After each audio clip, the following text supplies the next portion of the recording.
저희 선생님의 간단한 양력인데 좀 부끄러워 하시는 것 같은데 좀 빨리 넘어갈까요? 네, 알겠습니다. 넘어가시죠. 빨리 넘어가도록 하고요. 네, 아주 공부도 잘하셨고 청취자.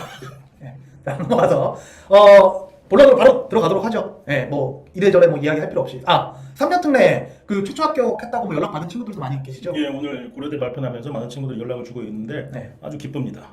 네, 기쁜 마음. 흐뭇하고. 네, 예, 흐뭇하고 예. 또 다음 주에 연세대 발표 있을 텐데 네. 많은 친구들도 있지 않을까 싶고 기대가 큽니다. 이번에 연세고려대 면접 3년 특례 네. 면접에 어떤 형태였는지 좀 간단하게 좀 이야기를 좀 수시 면접 이야기 앞서서 네. 혹시 이야기를 해주실 수 있을까요? 이번 3년 특례 면접에서도 마찬가지로 어떤 제가 면접을 할 때 항상 강조하는 내용이 있는데 네. 우리 학생들은 보면 아주 쉽게 생각하고 말을 어렵게 말하는 것이 있어요. 저는 생각은 쉽게 하고 말은 어렵게 한다? 그렇습니다. 저는 반대여야 되는 면접에서 원칙은 어떻게 복잡하게 생각하고 쉽게 답변하자. 네, 그게 가장 중요한 슬로건인데요. 그쵸. 그래서 우리가 참 일반적으로 말을 할 때도 그렇습니다. 뭔가 이제 알기 쉽게 간단하게 간략하게 이야기하기는 정말 어렵습니다. 네. 예, 그래서 평소에 브라이언 쌤과 같이 세안에서 같이 공부를 하면서 복잡하고 여러 가지 다양한 것들을 많이 공부를 하고 그리고 실제 면접장 가서는 간략하게 깔끔하게 분명하게 이야기하도록 하자. 이런 것들을 가장 연습을 많이 시켰고 그래서 이제 3년 특례 과정을 그렇게 공부를 했었습니다. 또 하나 더 제가 말씀드리고 싶은 것은 이제 항상 우리 학생들이 착각할 수 있는 것이 뭐냐면 자신은 말을 잘한다고 생각하지만 자신의 관점으로 보면 안 돼요. 그렇죠. 그렇죠. 면접관의 관점으로 볼 때 내가 지금 하는 말이 어떻게 지금 들리고 있는지를 잘 우리가 살펴봐야 됩니다. 예를 들어서 제가 지금 최근에 경향에서 많이 볼 수 있는 게 4차 산업혁명인데요. 그렇죠. 4차 산업혁명, 4차 산업혁명에서 우리 연세대 같은 수준의 학교는 4차 산업혁명의 장점과 단점을 말해보세요라는 문제는 절대 나오지 않아요. 그게 안 나와요? 그렇죠. 어느 정도로 에서 한 단계 더 나가죠. 더 나가서 4차 산업에 있어서의 교육은 어떻게 변화될까? 4차 산업에 있어서 노동 시간은 어떻게 변화될까? 4차 산업에 있어서 정보의 역할은 어떻게 중요할까라는 것까지 공부를 하셔야 됩니다. 그래서 중요한 그래서 하긴 생각해보면 연세대학교에 입학을 해서 공부를 하고 대학을 졸업한 친구들이 사회에서 다 각자의 자리에서 리더가 될 확률이 매우 높은 친구들이잖아요. 그렇죠. 네, 사회를 선도하고 그런 친구들에게 요구되는 지식 소양, 지식 수준 그렇죠. 이런 것들을 면접을 통해서 검증을 한다. 그렇죠. 이렇게 이해를 해도 되겠네요. AI 시대에 각 팀과 자기 속한 단체의 리더가 되기 위해서 그렇죠? 우리 사회에서는 연세대, 고려대, 서울대 나온 친구들에게 우리 사회가 기대하는 것이 참 크지 않습니까? 네. 예, 그래서 책도 많이 읽고 다양한 자료들을 많이 공부하고 일단 생각을 많이 하는 훈련을 시켜주는 게 중요한 거고 그래서 예를 들어서 4차 산업을 예를 들어서 우리가 어떻게 준비를 했냐를 생각해 볼 때 좀 더 자세하고 좀 더 복잡하고 다양한 자료들을 이용할 수 있도록 하자. 그래서 제가 생각하는 것에 대해서 실제 수업에서 많이 활용하고 있는 것이 추천도서, 대학 입학생들을 위한 추천도서와 EBS 다큐 자료. 요즘 유튜브에 보면 EBS 다큐 짧은 한 10분 이내에 관련된 내용으로 아주 좋은 것이 많거든요. 그러면 지금 우리가 면접할 때 가장 오늘 이 시간을 빌어서 제가 말씀드리고 싶은 것은 뭐냐면 지금 아까 제가 뭐라 그랬죠? 복잡하게 생각하고 쉽게 말하자. 쉽게 말하기 위해서 가장 좋은 거는 키워드화 시켜야 됩니다. 키워드화 시켜야 돼요. 만약에 모든 학생들이 있잖아요. 4차 산업이다 그러면 항상 우리 예비 대학생들이 생각하는 한국의 고등학생을 기준으로 생각해 볼 때 무조건 러다이트 운동, 적기 조례, 인간 소외 탁탁탁 떨어져야 돼요. 그럼 러다이트 운동이 뭐냐? 1차 산업혁명 1700년대 영국에서 맨체스터에서 1차 산업혁명이 일어났을 때 노동자들이 저 기계 때문에 우리 전부 다 일자리를 뺏는다. 그래서 선동했던 사람 이름이 러다이트예요. 기계 파괴 운동이죠. 모든 EBS 자료에서 계속해서 해마다 강조하고 있지만 우리 학생들은 모르고 이게 어떤 도움이 되는지. 4차 산업하면 4차 산업에서 우리가 보통 이렇게 생각합니다. 4차 산업 관련해가지고 일자리 잃을까봐 걱정해요. 4차 산업 때문에 어떤 인터넷에 보니까 어떤 일자리가 없어지고 어떤 일자리가 생긴다는데 어떻게 하죠? 이것을 물어보는 게 연세대 문제가 아닙니다. 다시 말하면 4차 산업에 있어서 그러면 4차 산업과 러다이트 운동은 어떻게 연결할 수 있을까요? 4차 산업과 일자리, 노동자, 회사, 공장 이런 것들을 연결해서 4차 산업, 노동자, 러다이트 운동. 하나 더 말씀드릴게요. 적기 조례가 있어요. 적기 조례, 적기, 레드 플래그. 조례는 법, 액트. 그래서 적기 조례는 뭐냐면 당시에 2차 산업혁명 당시였어요. 1800년대에 영국에서 새로운 산업이 이제 자동차인데 자동차에서 근데 영국은 당시에 정부의 어떤 권력자들과 어떤 정부를 운영하는 사람들은 자동차가 아니라 과거의 산업인 마차에 집착을 했어요.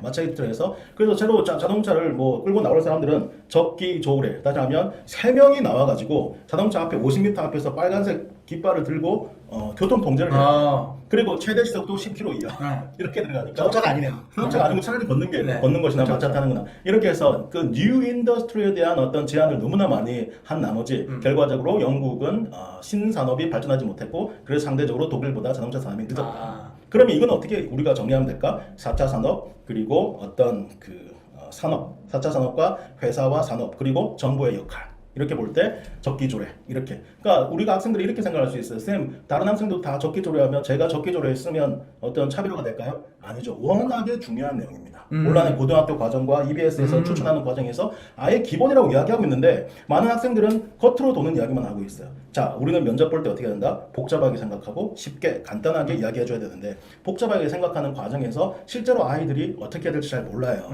그래서 그거를 제가 잘 가이드해주고 예를 들어서 4차 산업이면 적기조례, 그 다음에 러다이트 운동 이런 것들을 잘 이제 지시를 해주고 이끌어준다. 그런 의미가 될 것 같습니다. 알겠습니다. 아주 중요한 얘기를 해주신 것 같고요. 감사합니다. 어떻게 아이들이 이끌어주시는지에 대해서는 수업에서 아마 네. 아이들과 네. 호흡을 맞춰주실 것 같고 작년 연세대학교 이게 지금 화면에 보이는 게 네. 제시문이거든요. 네. 이 제시문이 사실 제가 봐도 내용이 좀 어려워요. 네. 네. 그러니까 이거를 읽는 데만 해도 사실 그러니까 그냥 눈으로 읽겠지만 네. 읽는 게 다가 아니지 않습니까? 머릿속으로 내가 받아들여야 되고 그리고 이거에 대해서 뭔가 아웃풋을 노출해내야 되는데 그것만 해도 연세대 면접 그 제시문 분석 제시문 읽는 시간을 다 써버릴 것 같거든요. 그렇죠. 근데 제시문이 1번, 2번, 3번 뒤에 계속 나오잖아요. 네. 네. 이 제시문에 대해서 한번 조금 간단하게 좀 분석을 좀 해주실 수 있을까요? 제시문이 1번 제시문 이제 가라고 생각한다면 네, 이게 제시문 가였죠. 제시문에서 이게 항상 이렇듯 연세대는 항상 한글 제시문 2개, 그다음에 영어 제시문 하나, 그다음에 나머지 제시문은 그래프나 표 이렇게 나옵니다. 패턴이 있는 거예요. 패턴이 있지. 네. 그 나오다가 작년에서는 한글 지문이 2개 나오고 영어 지문이 하나 나오고 그 대신 그래프 또는 표가 없어졌어요. 작년에는 조금 패턴 변주가 있었네요. 예, 변주가 있었고 그 대신 지문이 좀 길어졌습니다. 음.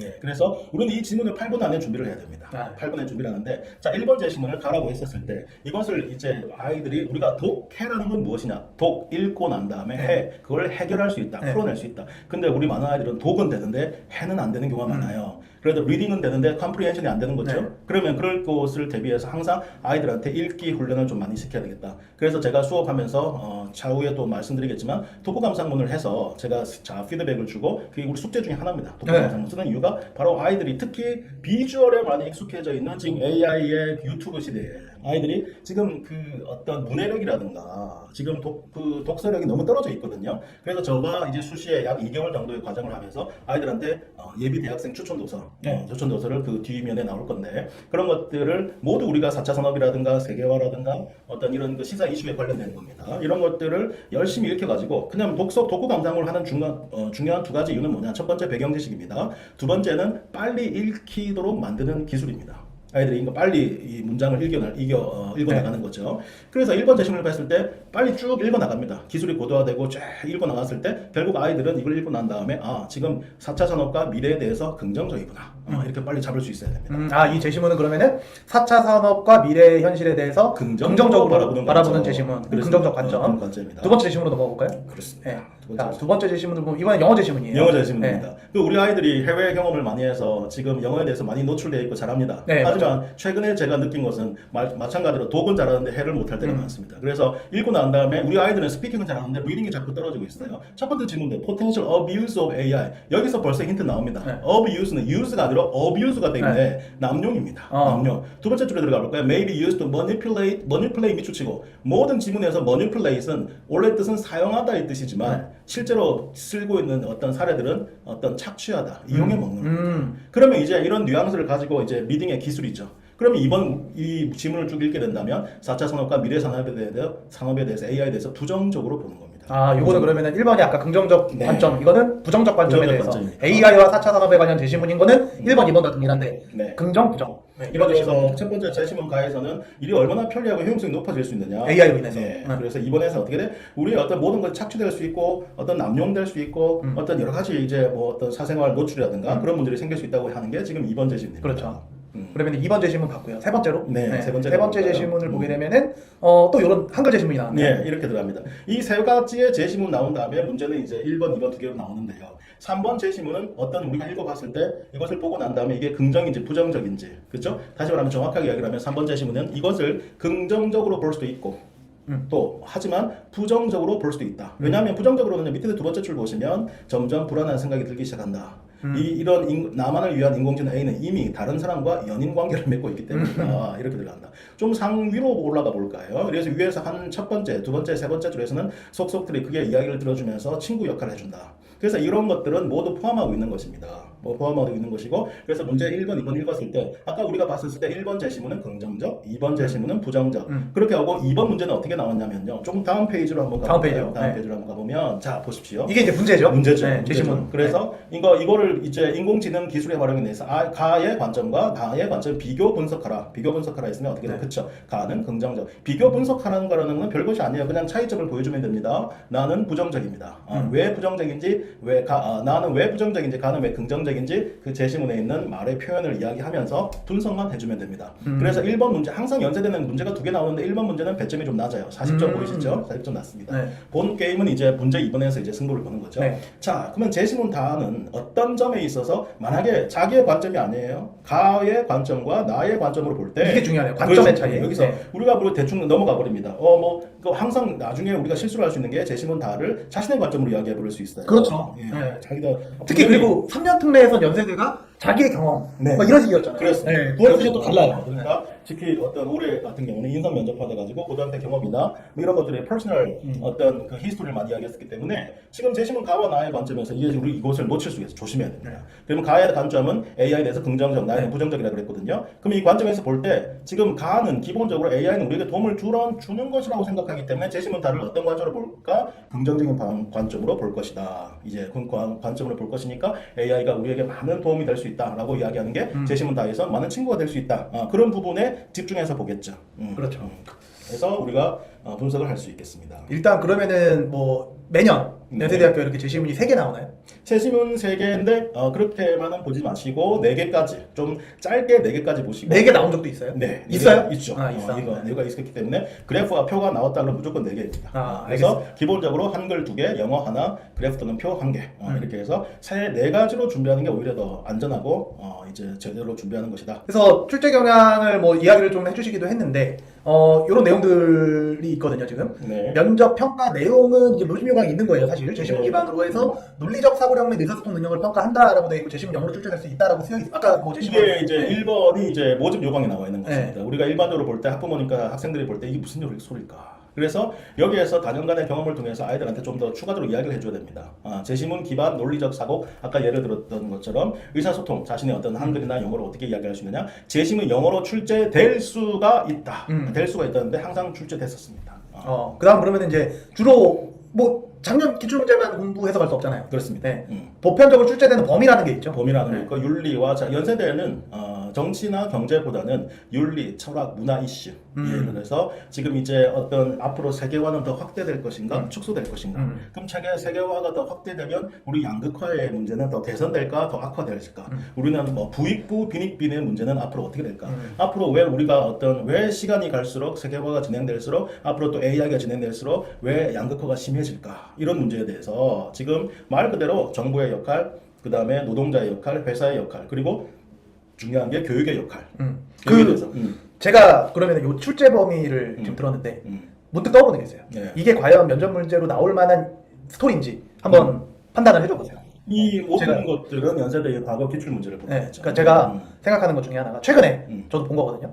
그 젠지 스테어라는 어휘가 새로 생겼대요. 네. 그게 뭐냐? 요즘 MZ세대 하지 않습니까? 그렇죠. 그 젠지라고 해가지고 이제 외국에서는 그렇게 젊은 세대들을 통칭을 하는데 이 친구들이 뭐 이렇게 화장품 샵이나 커피숍 뭐 이런 이제 점원이 존재하는 그런 데 가면은 딱 들어가면은 이제 점원이 이야기를 할 거 아닙니까? 어서 오십시오. 뭐 어떤 거 필요하십니까? 뭐 이렇게 할 거 아니에요. 근데 대답을 안 한대요. 대답을 안 하고 그냥 지금 제 표정 보세요. 그냥 이러고 있는다는 거예요. 대답을 안 하고. 그래서 점원은 이상하잖아요. 왜 손님이 대답을 안 하지? 저기 손님 혹시 필요하신 거? 그래도 이러고 있다가 가만히 있다가 아이스 아메리카노요. 이렇게 얘기를 한다고 그러더라고요. 우리 보편적 상식에서는 보통 이러지 않잖아요. 그렇죠. 네, 내가 설령 메뉴를 고르는 과정이어도 어떤 거 필요하세요? 제가 좀 보고 있어가지고 고르고 말씀드릴게요. 그렇지. 한다던가 여기서 제일 잘하는 메뉴가 뭔가요? 혹은 제가 뭘 찾고 있어요. 뭐 이렇게 보통 이제 답변을 하고 하는 게 보편적인데 그렇지 않고 젠시스템만 뽑아내 이러고만 있다는 거예요. 애들이. 왜 그러느냐? 그래서 이게 몇몇 특정 나라 뭐 지역에서만 일어나는 게 아니고 전 세계적으로 다 일어나는 현상이라고 하더라고요. 그래가지고 어떤 학자가 얘기를 하는 게 애들이 이제 그 태어날 때부터 SNS가 존재했던 시기, 그러니까 시대의 아이들이니까 그 우리가 카톡의 예를 들면 카톡으로 제가 우리 브라이언 선생님한테 카톡을 보냈어요. 반대로 브라이언 선생님이 저한테 카톡을 보냈어요. 내가 받았어. 근데 이거를 바로 대답 안 해도 되잖아, 솔직히. 그죠? 네. 예. 요즘 뭐 읽고 씹는다, 안 읽고 씹는다, 막 이런 얘기, 일심 안 일심 막 이런 얘기 하는데 바로 답변 안 해도 되잖아. 생각하고 내가 준비가 되면 답변해도 되잖아요. 예. 보통 SNS로 하는 소통이 이런 식이라는 거죠. 뭐 DM, 인스타그램 DM, 다이렉트 메시지. 그러니까 그런 데 너무 익숙해져 있다 보니까 사람이 사람을 직접 이렇게 대면해서 소통을 할 때 이 사람의 질문에 대해서 바로 답변할 수 있는 그런 사회적 훈련, 역할, 뭐 이런 것들이 좀 갖추어져 있지 않은 세대들을 지칭하더라고요. 네. 그러한 상황을 이야기하고 있는 간략한 답변을 할 수 있는 키워드. 네. 그렇죠. 말씀하신 게 그런 것들도 마찬가지입니다. 그러니까 이게 결국 기술의 발전에서 일어나는 어떤 사람들의 변화, 뭐 이런 것들을 이제 이야기할 수 있는데 이런 것도 이런 주제도 역시 그렇죠. 연세대학교의 면접에서 뭐 다룰 수 있는 주제이지 않을까. 그렇습니다. 그걸 갖다가 나는 무슨 잔상이라고 꼭 정리를 해두셔야 됩니다. 그거를 이제 아까 말한 것처럼 어렵게 생각해서 쉽게 말해라. 그렇죠. 그러니까 저처럼 이렇게 어렵게 말하지 말고 어떤 특정한 현상, 젠지스테어. 표정 좋았습니다. 젠지스테어라는 표현을 쓸 때 이렇게 해가지고 정확하게 이렇게 표현할 수 있어야 된다. 그렇게 하려면은 결국 공부를 해야 되는 거네요, 그죠? 하나만 더 추가적으로 말씀드리면 우리 모든 개인정보를 그렇게 막 뭐 챙기고 보호하려고 노력하지 않습니까? 그렇죠. 최근에 그 통신사에서도 큰 뭐 이런 이슈들이 있었고 문제가 이슈들이 있었는데 그러면서 우리는 온 SNS에 다 올립니다. 자기를 드러내고 자기를 알릴 수 있는 것이라면 그렇죠. 그걸 뭐라고 그러냐면 그냥 우리는 그렇게 연세대 준비하는 아이들은 그렇구나 하면 안 돼요. 그게 프라이버시의 역설이다. 그거를 이제 학문적으로 표현한 프라이버시의 역설. 그러니까 면접관이나 듣는 사람은 그냥 그런 게 있습니다라는 것보다 프라이버시의 역설이라는 것이 있습니다. 그것은 우리의 생각과 행동은 반대로 행동되는 것입니다. 알았다. 왜? 답변 시간이 5분이니까. 그러니까. 네. 여러 말할 것 없이 프라이버시 역설이라고 해서 간단하게 코멘트하면 끝입니다. 그럼 이 아이는 프라이버시 역설을 하기 위해서 끊임없이 열심히 공부했다는 거거든요. 그렇죠. 그렇게 엄청나게 공부하는 것보다 공부 방식이 이렇게 어렵게 생각하고 어렵게 준비하고 쉽게 분명하게 우리가 대화라는 것은 내가 일기 쓰는 게 아니라 상대방을 위해서 이야기해 주는 거잖아요. 항상 그런 원칙을 지켜야 된다. 알겠습니다. 그러면은 이런 출제 범위와 뭐 내용을 가지고 이제 수업을 하고 계신데 네. 온라인으로도 수업을 하고 계시잖아요. 그렇습니다. 네, 근데 이 면접을 온라인으로 수업을 한다. 뭐 물론 3년 특례에서 면접을 공부했던 친구들도 많지만 3년 특례로 연고대를 안 넣고 수시에서 연세대를 처음 지원하는 친구들도 사실 되게 많거든요. 근데 이 친구들이 면접을 해본 적이 없는 경우가 많아요. 근데 하고 나서 수업 들으면 되는데 그렇지 못한 경우도 많이 있단 말이죠. 특히 해외에 있고 뭐 다음 달에 홍콩 가요 뭐 이런 친구들도 있을 수 있고 그래서 이 친구들 어쩔 수 없이 온라인으로 면접 공부를 해야 될 텐데 이 온라인으로 진행되는 면접 클래스의 구성 방식 혹시 이런 거 좀 얘기 좀 해주시죠. 온라인 수업에 있어서는 오늘 자기 주도성이 조금 강하셔야 되고요. 그렇다고 해서 너무 복잡하게 생각하지 말고 항상 제가 그 아이들을 수업할 때 이 지금 그림에서 보듯이 자신의 얼굴이 화면 중간에 그대로 딱 나와야 됩니다. 절대 화면을 끈다거나 어떤 화면 각도가 이상해진다 이것만 피하면 됩니다. 자기 얼굴이 중간에 나와야 되고 왜? 이번에 수시 연세대에서는 비대면 녹화예요. 녹화. 그리고 면접관들은 녹화된 것을 그대로 보고 항상 얼굴은 중앙에 나와야 되고 발음은 또렷또렷해야 합니다. 그래서 우리가 어떤 그 줌의 특성상 어떤 거의 수업하기 전에 뭐 다른 거 하다가 5분 전에 그러지 말고 미리미리 준비를 잘 해놓고 지금 자신의 얼굴의 위치만 잘 뭐 고정시켜 놓고 그리고 이제 기본적으로 어떤 뭐 ESB나 숙제하는 것만 잘 해준다면 그렇게 이제 우리는 코로나로 어느 정도 단련된 세대들이기 때문에 그래서 어떤 이번에 연세대 준비하는 것도 크게 다르지 않고요. 제가 하나만 말씀드리면 자기 얼굴 위치 항상 그것만 잘 해주면 절대 카메라 끄지 말 것. 이것만 잘 해주면 충분한 좋은 효과를 가져올 수 있어요. 그러면 구성이 1교시 때는 그 아까 제시문 같은 것들, 뭐 예상 문제들이 있으시겠죠? 그렇습니다. 그런 걸로 이제 애들 강의를 시키시고 2교시 때 넘어가면은 이제 애들이 1대1로 나눠져서 이제 소회의실로 줌 기능을 활용해서 그렇습니다. 소회의실로 나눠져가지고 모의 면접을 또 하고. 모의 면접. 시간당 두 세트씩 준비합니다. 이렇게 모의 면접 8분 시간을 체크해서 시간까지 딱 정해서. 정해서. 그리고 숙제도 있어요? 숙제. 이게 중요한 건데 가져라면 이제 내가 패러독스 프라이버시의 역설이다라고 말할 수 있으려면 이제 많은 노력이 필요한데 지금은 제가 추천도서 소개시키는 것도 있고 수업 시간에 제가 EBS 다큐 유튜브 채널들을 많이 소개시켜요. 그런 숙제가 두 가지입니다. 우선 유튜브 영상 다큐를 이제 제가 운영하는 네이버 카페에 올립니다. 수업 정리를 위한 영상 자료. 그럼 그 밑에다가 제가 소 문제를 넣어둡니다. 이것에 대한 자신의 생각을 쓰시오. 이것이 어떤 4차 산업시대에 어떻게 사용될 수 있는 것인지 보이시오. 이런 것들 하면 그거를 카페에다가 다 올려서 숙제를 해야 됩니다. 두 번째, 독후 감상문을 해야 됩니다. 독후 감상문. 시대가 이제 AI화 하지만 우리는 차근차근히 독후 어떤 책을 읽는 것이 중요하거든요. 왜? 결국은 지문을 빨리 읽기 위해서. 그러면은 애들이 면접 수업 들으면서 과제로 책도 읽어야 돼요. 책도 읽어야 아. 근데 걱정하시지 말게. 예를 들어가지고 저는 좋을 것 같은데. 예. 아니 들어 쌤이 언제 읽어서 우리 수업 2달인데 언제 책을 다 읽어 그게 아니라 내가 추천하는 책들의 챕터 1, 1-1 그 어떤 에피소드 하나만 하나만 봐도 중요한 거는 우리가 무리하게 다 하지 말자. 몇 가지 에피소드만 봐도 나누어서 거기서 이제 독후 감상을 올리면 이 아이가 지금 이 지문의 내용을 이해하고 있나? 거기에 대해서 자기네 생각을 지금 이야기하고 있나? 그것만 체크해 주면 돼요. 아 그러면은 책들 중에서도 뭐 책들이 리스트업이 막 이런 책들이 있을 것 그렇습니다. 같아요. 네. 너무나 제 인생 책들인데요. 이 보면 아까 제가 이야기했을 때 특히 10번 너무 추천합니다. 10번 게으름을 위한 찬양. 1930년대에 나왔던 책인데 우리가 영어 중에 타임리스라는 말이 있잖아요. 네. 전혀 시대 어느 시대에나 어울릴 수 있는 내용들. 당시에 2차 산업혁명 다음에 버틀랜드 러셀이라는 영국의 철학자가 우리 너무 게으름을 너무 제각시하고 좀 이제 좀 덜 쉬어가면서 생각을 좀 많이 하고 기계가 모든 일을 해줄 건데 그리고 우리는 지금 4차 산업시대에 있잖아요. 네. 분명히 얘는 나올 수 있는 가능성과 우리가 키워드로서 답변할 수 있는 다시 말하면 프라이버시의 역설처럼 이야기할 수 있는 게 참 좋은 것입니다. 게으름을 위한 찬양은 우리는 앞으로 여기서 말하는 게으름은 그냥 먹고 놀라는 게 아닙니다. 생각을 할 수 있는 다시 말하면 4차 산업시대에 분명히 우리는 게으른 시대를 맞이하게 된다. 그럼 어떻게 살아야 될 것인가? 다시 말하면 과거처럼 어떤 기계처럼 열심히 사는 것이 아니라 창의력의 시대, 상상력의 시대 이것이 중요하다. 그러려면 우리가 잘 놀 줄 알아야 된다. 그래서 이게 쌤이 이제 아이들로 하여금 줄거리를 조금씩 이야기해 줍니다. 그래서 이것을 보고 유튜브에 요약된 걸 보시고 봐도 되고요. 아니면 어떤 자기나 인터넷에서 구할 수 있는 정도 부분 정도만 봐서 이것을 내가 면접에서 잘 활용할 수 있을 정도 다시 말하면 어렵게 생각하고 쉽게 표현할 수 있을 정도만 가지고 있어도 충분하다. 아 그러면은 이게 사실 학원을 다니는 이유라고 저는 생각을 해요. 그러니까 아이들이 학원을 다니는 건 물론 뭐 새로운 지식 탐구를 하고 여러 가지가 있겠지만 핵심은 본질은 시간을 줄이는 거거든요. 그렇죠. 예. 내가 여기까지 가는데 도착하는 시간을 최대한 줄여주는 게 학원의 역할인데 지금 여기 나와 있는 이 추천도서 혹은 그 이상의 책들을 당연히 우리 브라이언 선생님은 다 탐독을 하셨고, 그렇죠. 예, 그리고 그거에 대해서 명확하게 이제 있는 상태에서 너희들도 이만큼 읽어라가 아니라, 그렇죠. 이건 좋지만 물론, 이건 좋지만 현실적으로 시간이 부족하니 거기에서 핵심 정수들을 내가 뽑아가지고 너희들에게 가이드를 해주고, 그렇죠. 그리고 그거에 대해서 충분히 습득을 하면은 면접을 하는 데 있어서 지장은 없는 수준으로 만들어줄 수 있다. 네. 다시 말씀드리면 1번부터 17번까지의 철학 추천 도서 중에서 네. 그냥 열심히 해요. 그러면 이제 전혀 아이들은 감을 못 잡습니다. 이 17개 책 중에 얘네들이 부분적으로 조금 독담을 쓰면서 그리고 우리는 왜 만났습니까? 연대 면접을 잘 보기 위해서 만난 거예요. 그렇죠. 연대 연접 스타일에서 이 책은 어떤 의미가 있는지를 제가 수업하면서 진행합니다. 이런 정수들이 담겨 있는 게 저희 네. 수업에서 요 교재들에 예. 그런 정수들이 이제 주로 교재와 담겨 있고, 연계되어서 같이 네, 나가는 거죠. 보시면 되고요. 네. 저희 수업 시간표는 뭐 이런 식으로 아까 초두에 설명드린 대로 이렇게 수업이 진행이 될 겁니다. 특히 이제 우리 브라이언 선생님은 아이들 직접 와서 대면으로 하는 오프라인 수업도 하시고 그리고 온라인 수업도 같이 이제 병행을 해서 진행을 하고 계시니까 예, 저희 세안 아카데미 프로그램에 또 많은 관심 가져주시기 바라고요. 아까 저희 설명회 오늘 1시간 한다 그랬는데 역시나 1시간 20분 지금 했습니다. 설명의 내용 여기까지고요. 모쪼록 앞으로 12월 달에 있을 충원 합격 및 그리고 곧 지원하시게 될 연세대 모두 성공적으로 잘 마무리하시고 지원하시고 기대하시는 모든 입시결과 연세대 고려대 혹은 그 이상의 대학까지도 합격하시길 바랍니다. 오늘 설명회 여기까지입니다. 수고하셨습니다. 감사합니다.